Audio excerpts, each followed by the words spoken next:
ওই যে দেখা যাচ্ছে রূপপুর পারমাণবিক বিদ্যুৎ কেন্দ্র, বিশাল বড় জায়গাটি। এখন আমরা লালন শাহ সেতুর উপর দিয়ে ওই পার যাবো। ওই পারটা পড়েছে পাবনা, আমরা এখন পাবনা ঢুকে যাচ্ছি।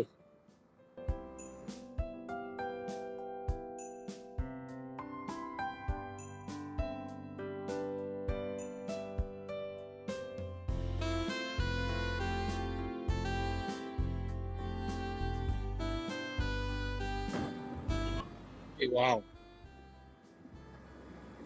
এখানে শুটিং হচ্ছে, প্রেমিক প্রেমিকার শুটিং। যাক, দেখতে খারাপ লাগছে না, কিন্তু অ্যাক্সিডেন্ট না করলেই হইলো। পর দেখা গেল প্রেমের শুটিং করতে এসে প্রেমের সমাধি হয়ে গেছে।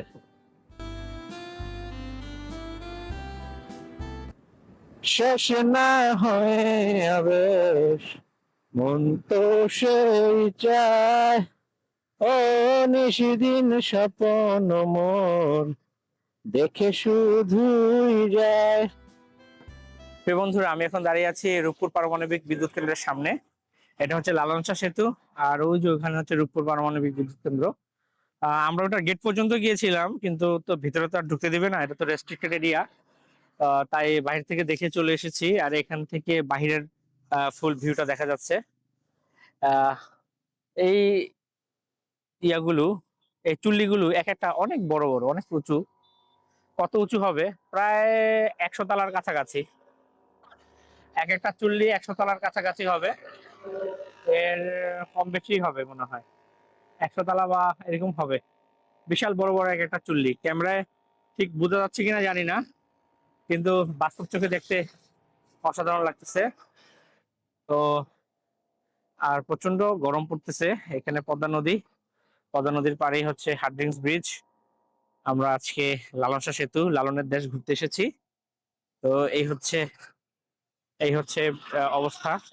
তা আমাদের সাথে যে দুজন ছিল, আমাদের বাইকমেট, ওরা হারিয়ে গেছে। ওদেরকে এখানে রেখে গিয়েছিলাম, কিন্তু এসে দেখি ওরা নাই। কোথায় যেন ওরা হারিয়ে গেছে। আচ্ছা, যাই হোক, ওদেরকে ফোন দিব, ওদেরকে ফোন দিয়ে আমরা খুঁজে বের করে তারপরে আমরা ওদের সাথে মিট করব। তো এখান থেকে আমরা বিদায় নিচ্ছি। আমরা এখন চলে যাব লালন শাহের মাজার। হ্যাঁ, সবাই নাও, সবাই নাও। ও, প্রচুর গরম। আরে, প্রচুর চিনি, চিনি খাওয়া যাবে না। তাই কারো এক্সট্রা পানি লাগলে নিয়ে নিতে পারো।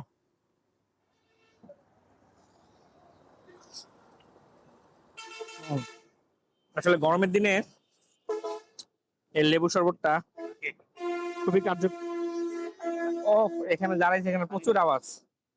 এই গরমের দিনে এই লেবু শরবতটা খুবই কার্যকরী, কিন্তু এখানে প্রচুর সুগার। এত বেশি সুগার দিয়ে বানায় যেটা খাওয়া স্বাস্থ্যসম্মত না। তবে এটার সাথে পানি মিক্স করে খেতে হবে। প্রচুর সুগার দেয় ওরা, আর ওরা বরফের সাথে সুগার দিয়ে রাখে মনে হয়।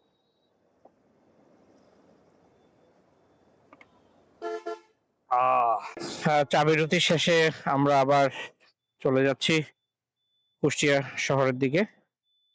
তো আমরা এখন যাব ছেউরিয়াতে লালন শাহের মাজার দেখতে। এখানে ছোট্ট একটি বিরতির পরে আমরা আবার উঠে যাচ্ছি।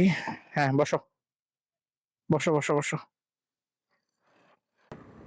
মোটামুটি ছোট্ট একটি পানি বিরতির পর, আসলে গরম দিয়ে চা খাওয়ার মতো কারো এরকম প্রবণতা নাই, বিশেষ করে আমারও নাই। তাই একটু লেবুর শরবত মেরে দিলাম, সাথে একটু পানি। মোটামুটি এটাই চলবে, কারণ প্রচুর সোয়েটিং হচ্ছে গরমের কারণে। যার কারণে যত বেশি পানি খাওয়া যায় তত ভালো, শরীর তত বেশি উদ্দীপ্ত থাকে। আমরা কুষ্টিয়া শহর থেকে সরাসরি ছেউরিয়াতে চলে যাব, লালন শাহের দরবার। তারপর সেখান থেকে আবার যাব হচ্ছে শিলাইদহ রবীন্দ্রনাথের কুঠি বাড়ি দেখার জন্য।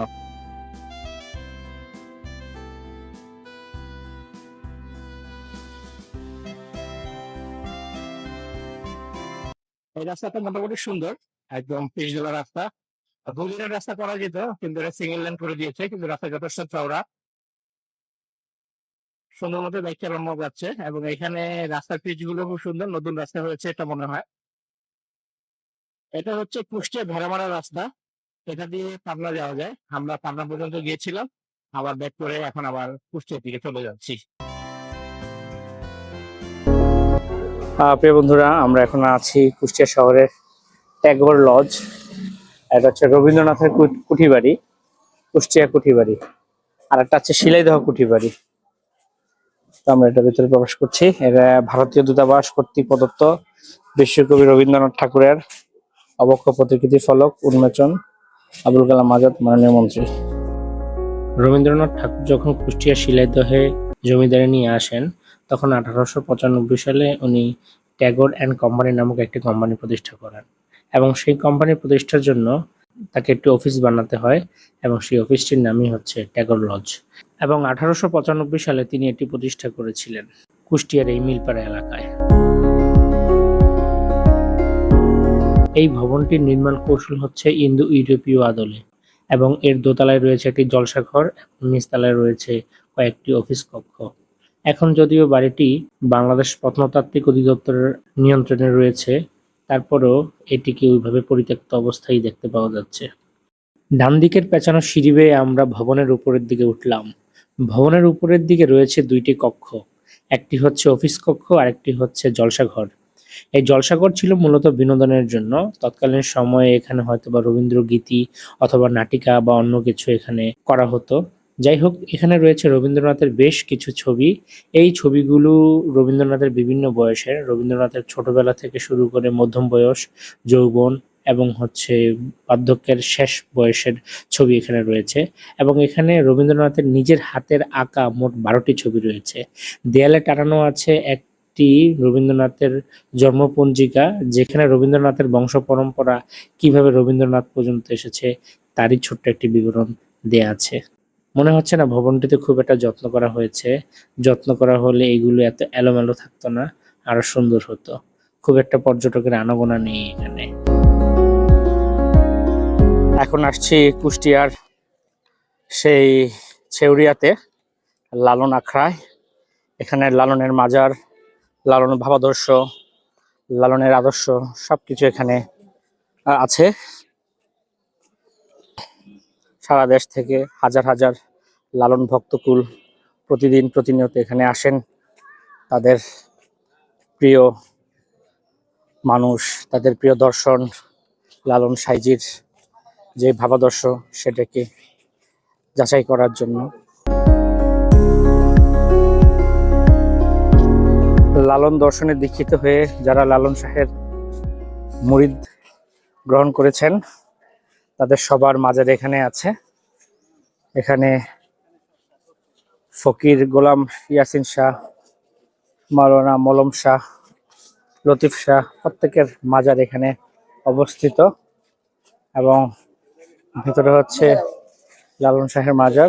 ভিতরে হচ্ছে লালন শাহের মাজার। মাজারের ভিতরে ছবি তোলা নিষেধ। এখানে বিভিন্ন সাধক ফকিরিনী বা যারা সুফিবাদের আদর্শে বিশ্বাস করে, তাদের সবার সমাধি এখানে রয়েছে।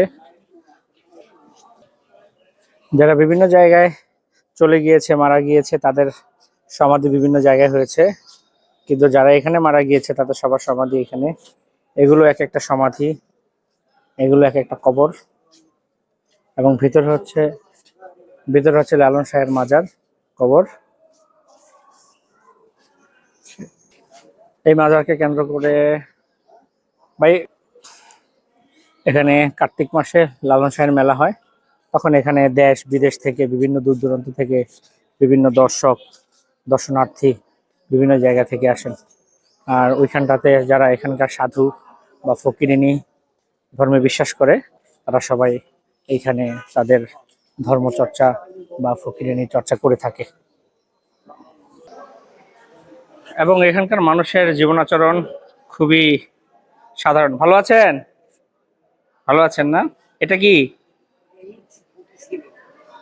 AK-47 ফায়ার হয়? ফায়ার না? এটা কি গুলি? ওরে বাবা, ভয়ঙ্কর গুলি, দাম করে ওঠে। জি জি জি, তাদেরকে এটা মারেন। ঠিক আছে। ইয়ার দিকে শয়তানি কেন করে? হ্যাঁ, যারা যারা শয়তানি করে তাদেরকে এটা দেন আপনি, হ্যাঁ তাদের, তাদেরকে এটা দেন। তাদের হ্যাঁ আচ্ছা, যারা ভালো তাদেরকে কি দেন? তাদের বলে যে আপনারা থাকেন গান শোনেন, মা বোনেরা দেখেন আপনারা থাকেন, কোনো সেবা সেন আমি দেখি শুনি রাখি আচ্ছা, আমাদের ভক্ত। আপনি এখানেই থাকেন? আমি এখানে ভালো আছেন? রাখছি। জ্বর আছে, কয়েকদিন অসুস্থ হয়, তাই একটু গাড়িতে অ্যাক্সিডেন্ট হয়েছে। এখন ঠিক আছেন? এখন একটু ই হয় ঢুকে দিলে আচ্ছা আচ্ছা আচ্ছা। একটু রক্ত করাইছি, একটু ওষুধ তারাই ভালো ইনশাল্লাহ অনেক সুস্থ হয় কিন্তু ঠিক আছে, ঠিক আছে, দোয়া করবেন। তো এখানকার মানুষের জীবন আচরণ খুবই সাধারণ, খায় সাধারণভাবে, ঘুমায়। এদের আসলে জীবনের এরকম বিলাসিতা নেই, দেখেন একদম মাটির বিছানায় শুয়ে আছে। লালন দর্শনটাই এমন যে আসলে মানুষকে মানুষ ভাবতে জানা, মানুষকে মানুষ ভাবতে পারা, এটা লালনের দর্শন। তো আমিও এখানে এসে লালন দর্শনে দীক্ষিত হয়ে যাচ্ছি।